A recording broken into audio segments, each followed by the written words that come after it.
1962. CoROEnosphere. I remember that year. Yeah. Yeah. So let's go ahead and A toast. lift, sip.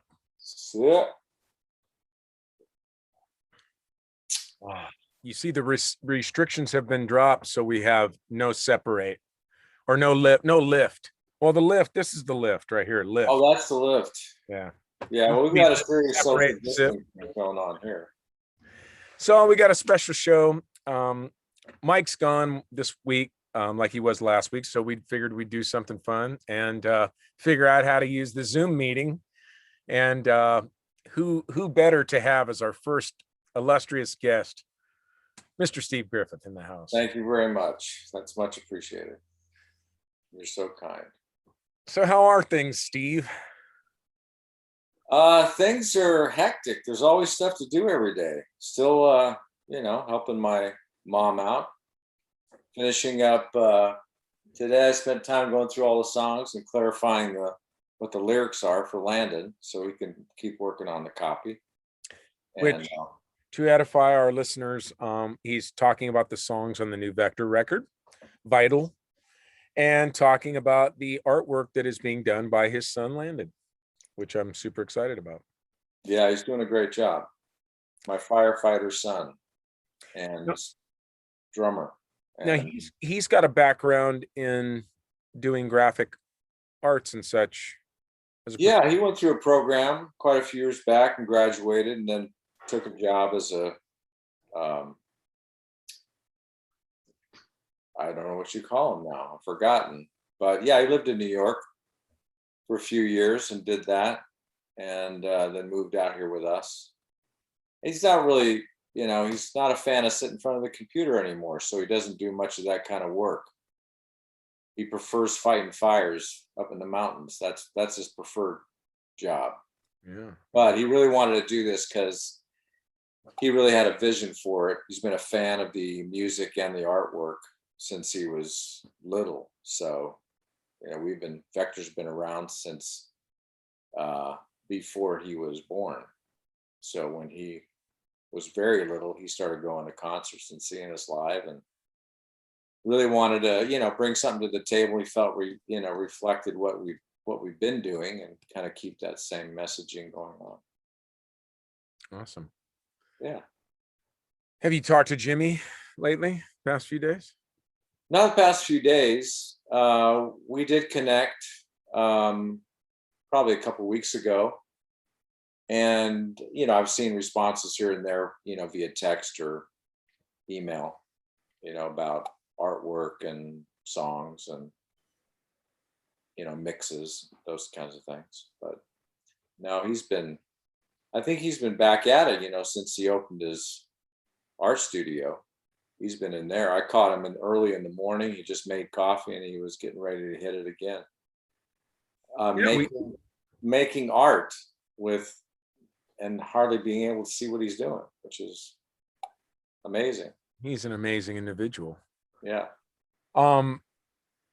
Which I guess I could get. We've talked about a little bit about this before, but we can kind of get people up to speed. Or maybe give us a little timeline on if you can kind of just give us a rough timeline on what the history of Vector's been. Sacramento Exit Records, obviously start. Yeah. First record, Charlie Peacock. Yeah, right. It all started from a band, Warehouse Ministries asked me to do a concert there. So the first thing I did was a Steve Griffith band, I didn't have a name. I'd written some songs, threw together, got some local guys to play with me. And Jimmy was one of the guys, and Guy Niosi on drums. A friend of mine from Canada was on keyboards. It's been too long to remember everybody that was involved, but we did that a couple times.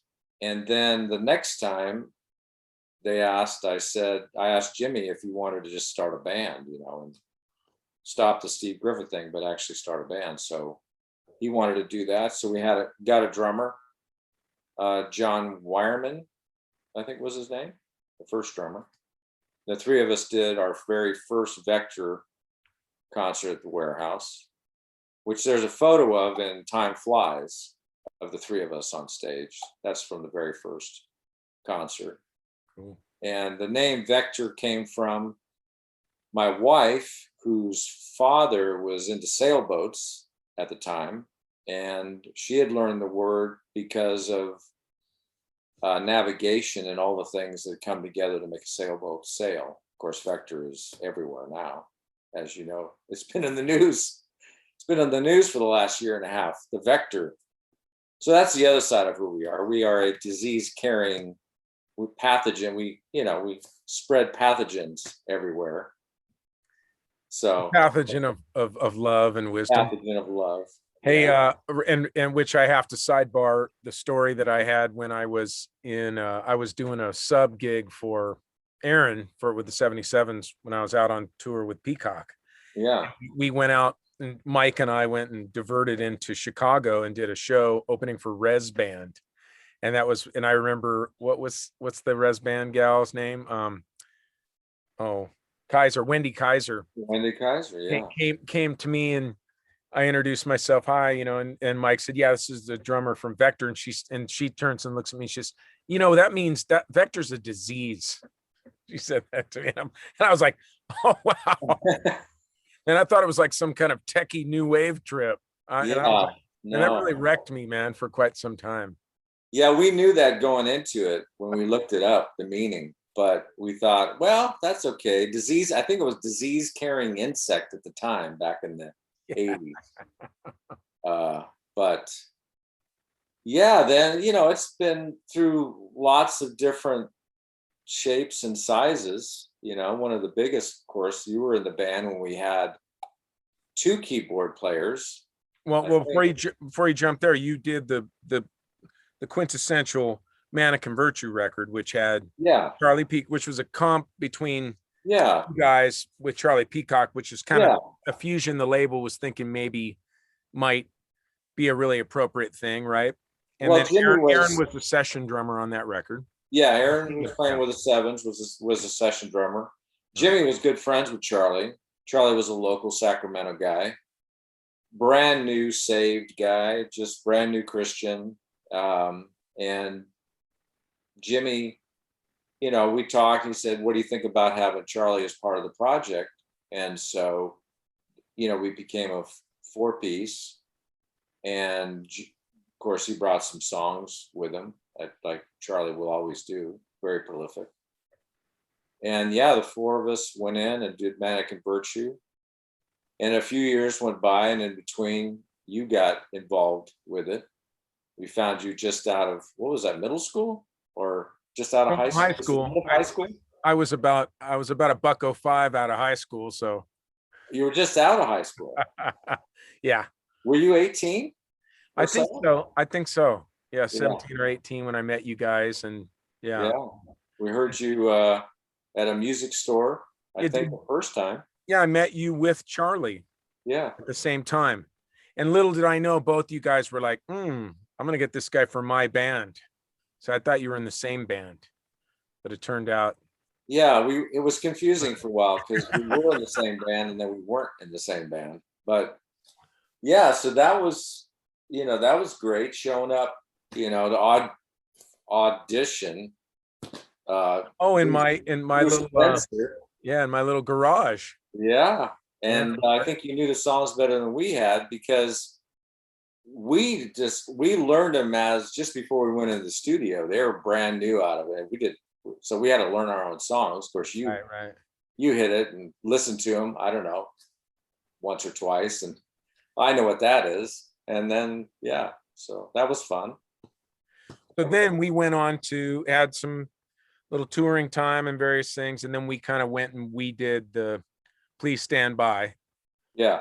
Then we spent time doing demos and things of yours, right? I mean, you had a bunch of demos. We kind of started. Yeah, I was always putting together stuff with my Casio and keyboards, and Oh man, that was so cool. It's so funny these days, man. You take that and go, oh, print it.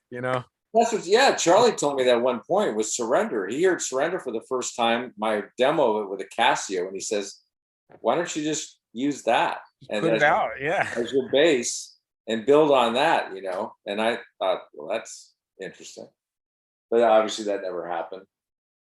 But yeah, I had lots of demos, and Chuck Wild got hired as the producer. Yeah. So he brought his thing to the table, which was cool. And Then we did our walking in LA, did all that, yeah. our big hang on that, had our moment. Okay, so then after that, you left Sacramento sometime, not too long after kind of all that. Yeah, just a couple of years. I went to work for Double Vision Okay. and wrote music for his stuff and did producing for him, and kind of learned more about that world. And then yeah, we moved to Tennessee in '89, Okay. a year after Lan was born. So yeah, no, it might have been '90 actually. He was born in '89, so it was probably '90 we moved to Tennessee. Everybody had moved to Tennessee. All right. That I had been at that point. You had moved on to Charlie.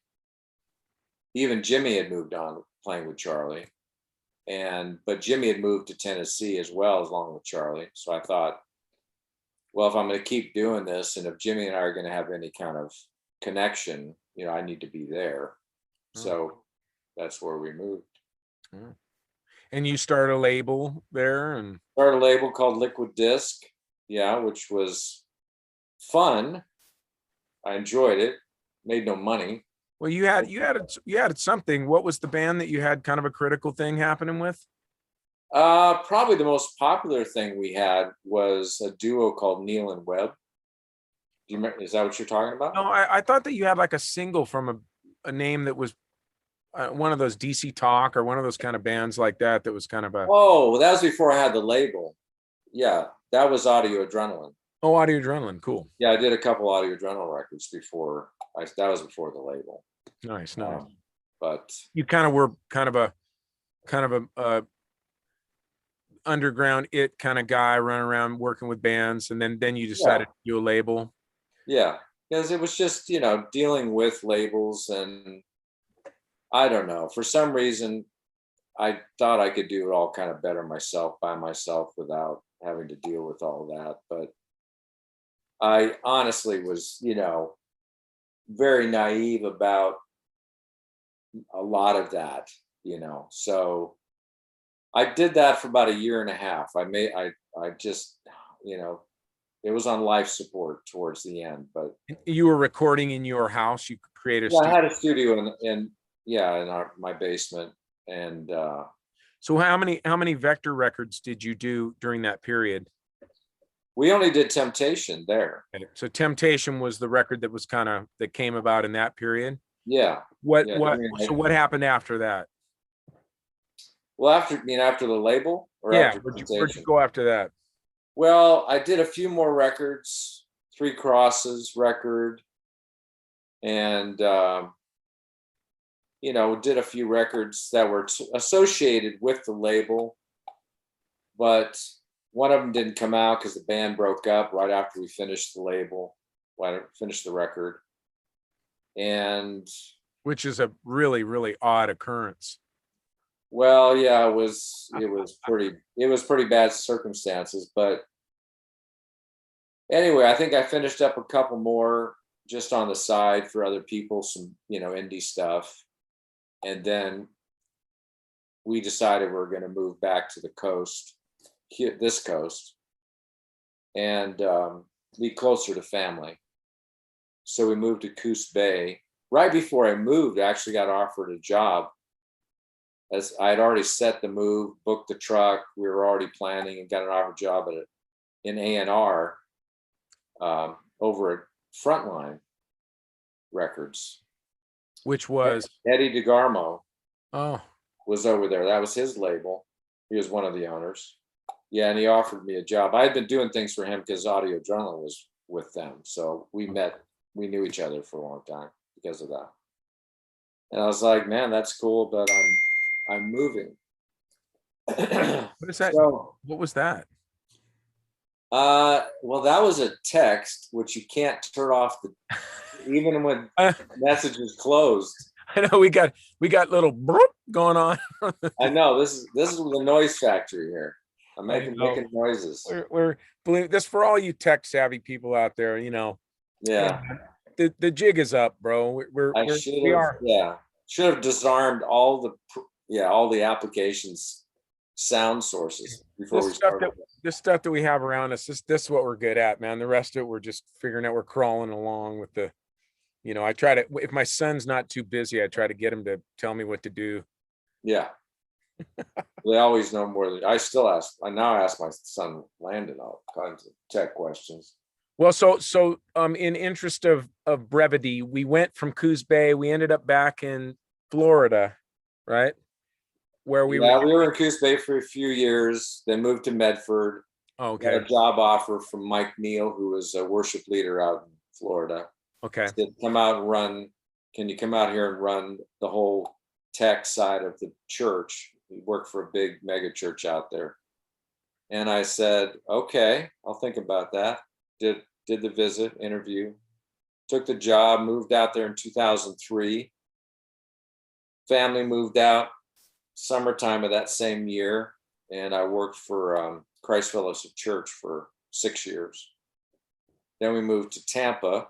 I worked for another church for about a year, and then was kind of done with working for churches. I'd worked for Warehouse Ministries, so now 3 churches under my belt. And at this point, had you produced another Vector record in that time? Oh no, I pretty much dropped.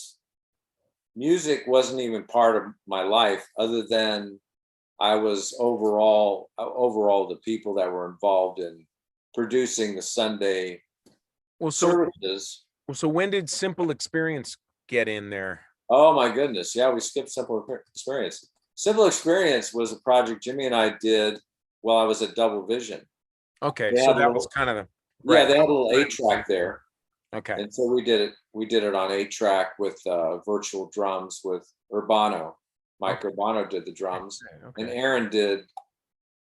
I think he did the title cut. I think he did one of them.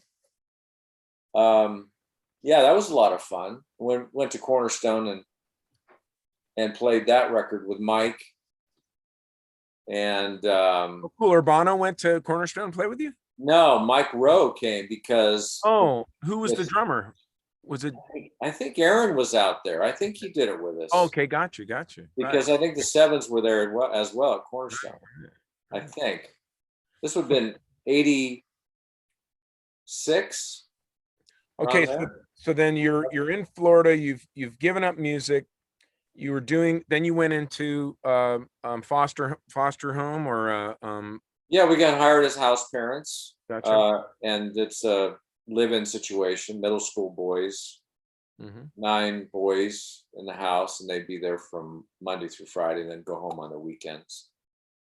Trying to help them get back on track and help mom or dad or both mom and dad just kind of get back in control of their house, because these boys have a tendency to kind of take over Yeah, at that age for sure. without without the right guidance. So yeah, we did that for 7 years, and then yeah, So so Jimmy's now living in East Nashville. Is that where he kind of is in that area? I haven't yeah, been over there to see it.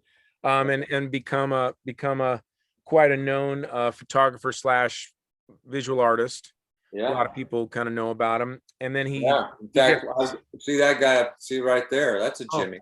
very nice. Yeah, that's a Jimmy up here. He gave me that back when I lived in Tennessee. He had it up in the studio. So he develops this macular degeneration situation, which is just a total bummer. And then he's sitting there championing through it all. And he has a bunch of his friends pooled together and build him a kind of pre-COVID. They were set to start. It would have kind of moved faster had not this COVID stuff taken place and everything. So Right. we just kind of got that together. They built him an art factory on his property, a Yeah. studio where he can do his thing. And then you go out and what was that with what was happening? How did we all end up together? Somebody Oh, down in Sacramento? Yeah, what was the occasion that brought us together? Pat Boylan asked me to play bass and help with some new songs he was doing. Well, then okay, so it was so we were there for Pat's thing, and then Yeah. we were together for that, and then And Jimmy we happened, hadn't seen each other in what, 25 years? yeah, and Jimmy happened to just be in town Visiting his some other dad. thing. Yeah. Yeah. So then we get together and we're having dinner and we say, Yeah. hey, let's do this, let's do something, and everybody went, sure, But we right, don't have any songs. right, So exactly. let's make a record. So and I'm all, well, let's just take one of Pat Boylan's songs. Yeah. Which That'll he be fine. really excited about. Yeah, he loved that idea. And then Steve's like, well, yeah, I'm retired, but maybe I'll come up with something, And then he's all of a sudden hitting me with these demos, like, okay. It's like Steve's back. The Yeah, writer. that was fun. That was to go home and say, okay, I'm going to try to write I'm going to basically sit down. I'd always had it never stops. The stream, the stream of melody or in ideas. It's always there. Do you just stop and go, okay, that's a nice one. Let's finish that. Let's make something out of it. And that's what happened. I sat down with a guitar, which customarily I don't write on guitar, which is interesting. I run on keyboards or, usually, or come up with a melody to sing it. So I sat down and started playing and didn't know what it was, but I thought it was kind of cool, a cool idea. And I couldn't play it very well because I don't play. And got enough of it down that I could, cut it and loop it. So I had this part, Smash it through an amp sim and make it sound all dirty and grindy. Exactly. Which there you go. That people that are new to Vector are just going to experience it the way it is. If you've got a feeling for the history of it, I mean, I would say some of it in your past history you've explored with kind of, I'd say kind of like dense sonic, environments, like a lot of things happening maybe. But Sure. then some things are more, new wavy or, like pretty obvious, pretty trio-y. Yeah. But I think somebody that listens to it now may go, wow, man, this is real. It's aggressive sounding. It's like, it's pretty gnarly, and I'm digging it because it's just so authentic, it's where you're coming from. But yeah, Steve hands me these demos of like this dude is rocking with this raunchy guitar, he wants to rock. I'm going, man, this is awesome, which is funny because we hint towards a couple of, we hint towards the other side of our whole world, which is a little more keyboardy, I don't know, more reserved. The sonics aren't so aggressive, Right. But I think it's pretty neat because it is just on the edge of the more aggressive side, and to think that a Steve Griffith that has not been producing stuff in years comes out and, he's just, if we found you in a club, you're there just grinding away at this big rock tone, on your guitar. Pretty fun, man. Yeah, it has been. And it's, I was kind of reflecting, I was listening to some comments, after Flesh and Bone hit. Yeah. So yeah. What are you thinking about that? Or yeah, tell me about that. It was interesting because, there were guys, obviously, there was not obviously, but there was those that said, which as the follow-up to Rooftops, were saying, man, this is awesome. Love the next cut. Can't wait to hear more. And interesting enough, there was even someone that said, what Vector is that? Because I think some fans like to hear something that they remember where it used to be. But Sure. There's so many years have passed, it's like it has a place in your mind. Yeah, but and then long since been. Yeah, the three of us are no longer 25 years ago in terms of like where we've been musically, what we listened to. Woo! What we listened the hot pocket's done. Oh my goodness. I'm so sorry. Okay. I swear that's the same. That is sampled off a toaster or Yeah, some kind of, it is. some It's kind of cooking device. It makes crazy. that little sound is a truly Pavlovian. I'm going, man, lunch is ready. Yeah. But go ahead. You were saying Ding! you So people's but ideas that I started thinking about that, and I was thinking about the records, and I thought, I don't know. Can we really put vector sound in a place that says, like that's a Beach Boys record. That's always a Beach Boys record. I mean, like, and not to say that we're like the Beatles, but as an example, I thought the Beatles were all over the place stylistically. They could be very acoustic and love song and heart driven, sit in a room and play, and they could be like Sergeant Pepper's, so I'm just creating things that are interesting that I find that pop into my head, and I just pursue them, to the end and finish it, wherever it lies.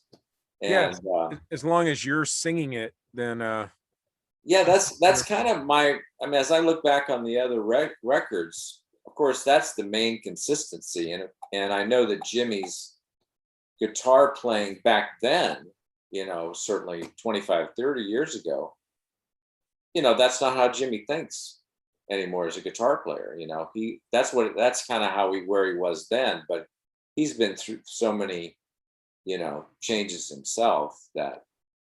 yeah, I think the time that we got to spend on it, I mean, we did out of necessity. I mean, we developed the thing with in pieces, and you brought ideas to the table that kind of already had a rock chop going, so we kind of built it up. Then we Yeah, flew Jimmy out, and he was out for a week or something like that, and hung out with us and tracked a bunch of things. So right. we got a bunch of ideas down, and I think we scratched the surface on what could be done. But I think we got a great contribution from him for sure.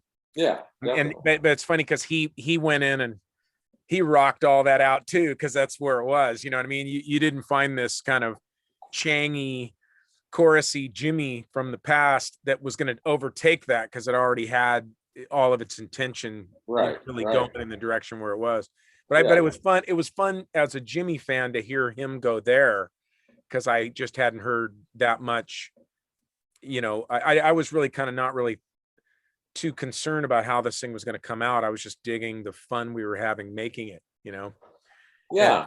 and in the end, I think now when I listen to it, it's like, oh, there's a Jimmy, there's a quintessential Jimmy moment in there that it made it in there, that at the time it was just, yeah, he was just putting the parts out. We're like, cool. And later on we sit there and assess it and go, yeah, even in the midst of all this intensity of something, there's still this other little thing that's peeking out. Yeah. And I hope that I really hope the fans, appreciate that just from that, you know, not look back at where we were 25, 30 years ago and wish there was the chorusy jangly guitar in there. Um, It's I mean, definitely there's there. probably hints of it. There's probably hints of it here and there, Yeah, but I think Grateful might be the track that is the most, yeah, because it's sonically, and just some of the things in there are closer to maybe something sure. that might have been encore on a Please Stand By era type thing, Yeah, yeah. versus kind of where some of the other stuff went. Um, It's interesting how, I was looking back too, and even the response from, the Vector page on Facebook. You have your Mannequin Virtue fans, and we have our Please Stand By fans, because that was quite a departure as yeah, well. yes, very different. And then even Simple, that was all Jimmy. I mean, that was like Jimmy overdubs, forever. And way even more guitar and no keyboards in Well, I think that he on that sang record. he sang on Fallen Star on the Yeah. he sang more on the following records. Was he more present? He didn't sing on Simple. No, he just played guitar on Simple. He did sing a song on Temptation. So this kind of always, yeah, we actually tracked, we have another whole bunch of things we tracked that didn't make it on this record, but we're excited to continue working on them. More of his songs, really, stuff we just didn't really, we just couldn't feasibly plan to get everything done. No. And even those, surprisingly, if the fans heard those, the ones that Jimmy, the ones that Jimmy, brought to the table, the guitar parts are not what he was doing back then either. Totally, completely different.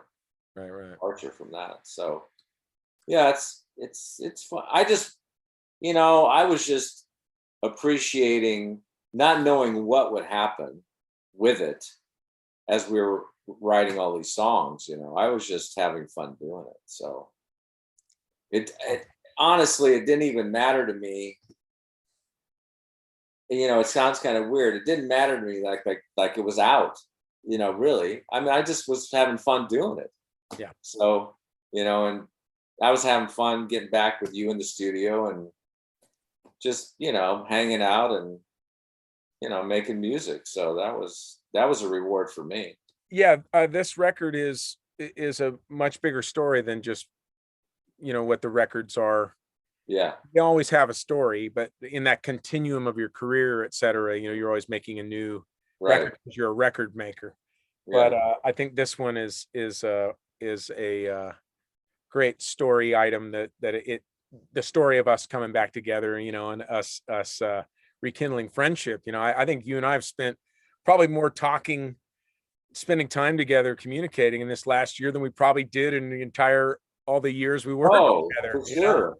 It's been great, man. I mean, it feels like, our time together doing Please Stand By and subsequent concerts, that was like a little short period of time. I mean, considering all the years that have passed, so we started this back in October 2019.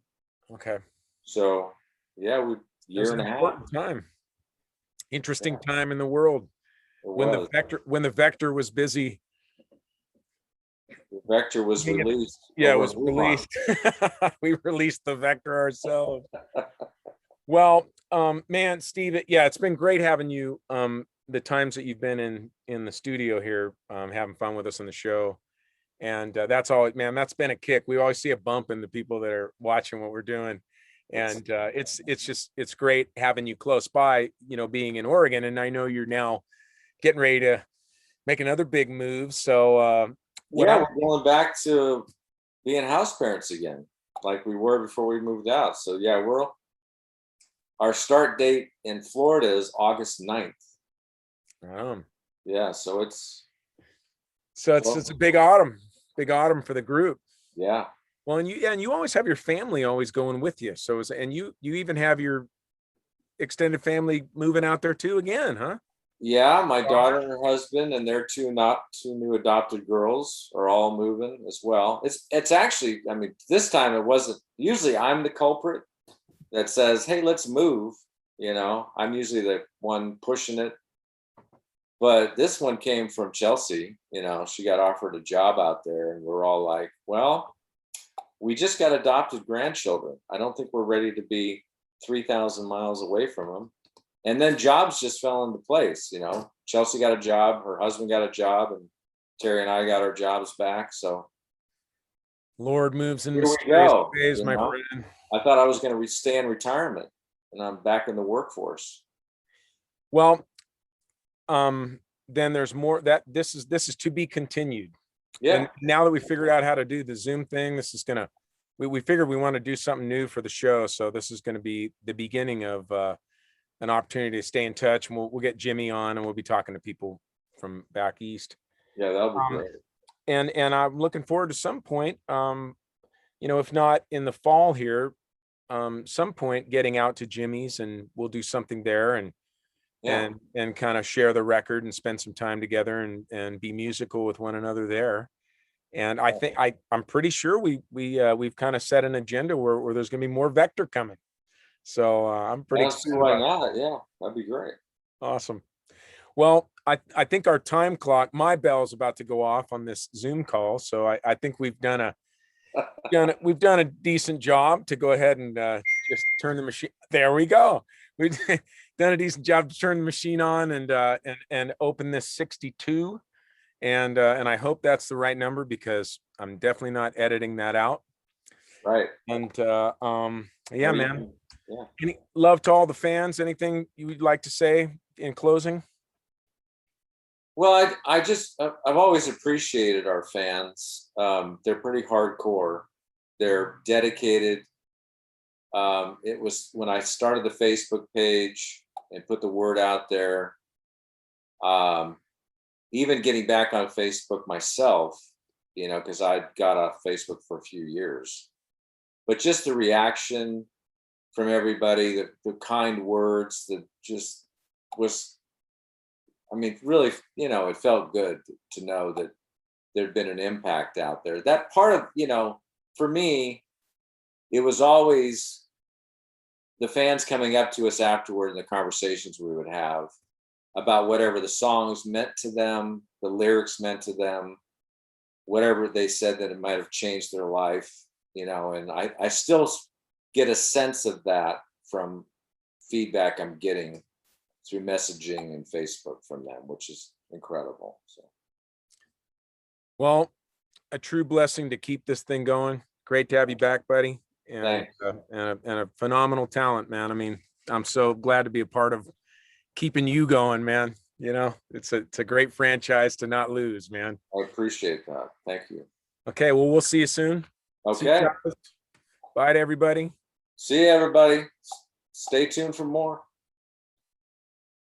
I can walk on water if I want to. I can take a stroll on the moon. I can walk on water if I want to. I can trip the life fantastic with you. I can take my son to the mountain, bring the wood and fire and the knife. I can take the cross on my shoulder, spill my blood. I'm ready to save the world. Walk on water with me. Have the faith to believe. Walk on water with me. Don't let go. I can take my son to the mountain, bring the wood and fire and the knife. I can take the cross on my shoulder, spill my blood. I'm ready to save the world.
you gonna sit on that thing? Are we gonna play? Oh, we could. Yeah, we might as well. Okay.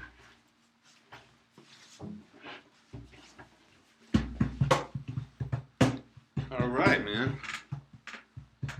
Well, we're gonna do a signature tune now. Yeah, I had my picks and then I just.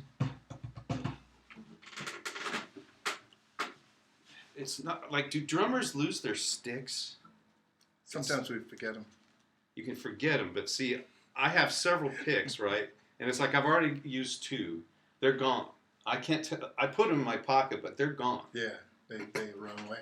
It's like the sock in the dryer.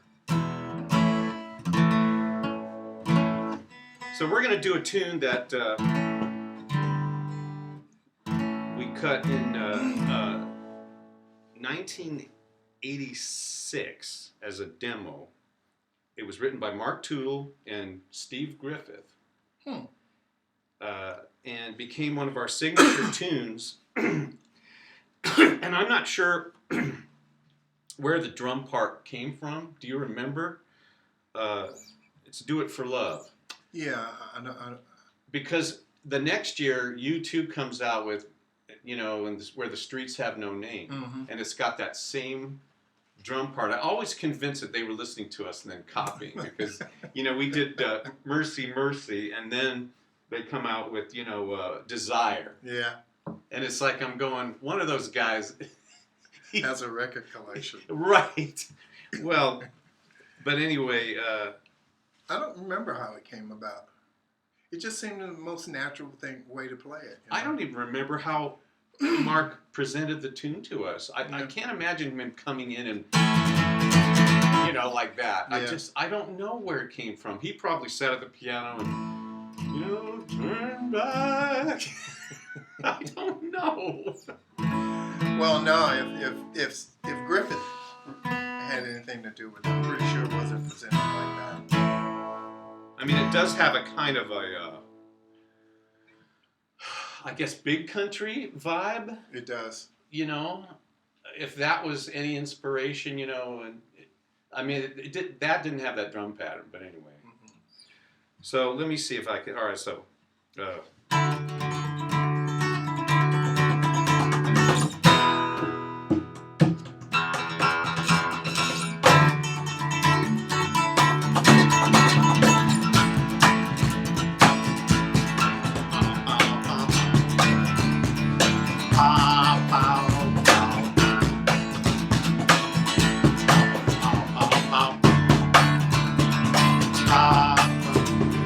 Take back all those things you said when we were tired of living. Hold on to the dreams you shared that were so easy to believe in. Turn back from the way you go, and it's a rocky road for sure. Lift up your heart to heaven. Keep this straight with me once more. Do it for love. For love. Do it for love. Do it for love. Tell me how to love you, baby. Let me know what I've been missing.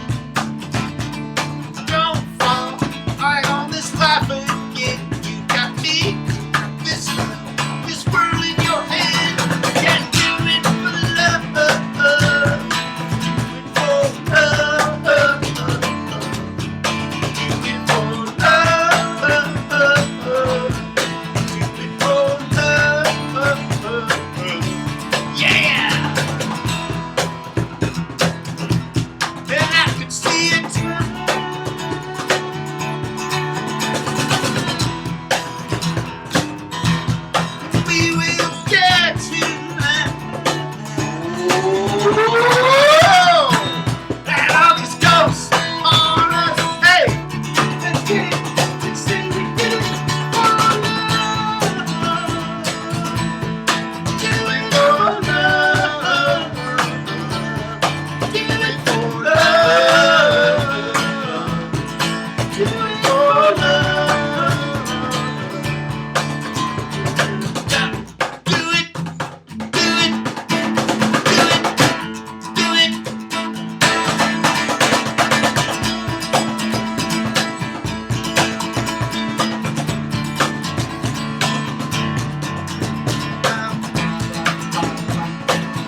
bow, bow, bow, bow. Bow, bow, bow. 1, 2, 3, 3.